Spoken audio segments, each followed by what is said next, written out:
Hey everybody, my name is Marcus, and in this video I will show you a simple way how you can add Amazon wishlist on OnlyFans or in OnlyFans.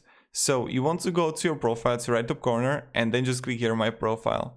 When you will be here, edit profile, and here you're gonna see Amazon wishlist, right? So I don't know.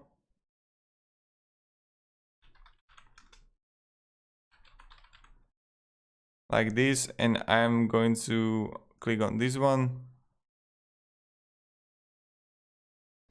And let's say that I'm going to add this to my wish list. Whatever. And now you just want to copy it and just add it here and save changes. And this is how you do it. Pretty simple, pretty easy. And yeah, if you have any questions, guys, ask me down in the comments. And have a great day and goodbye.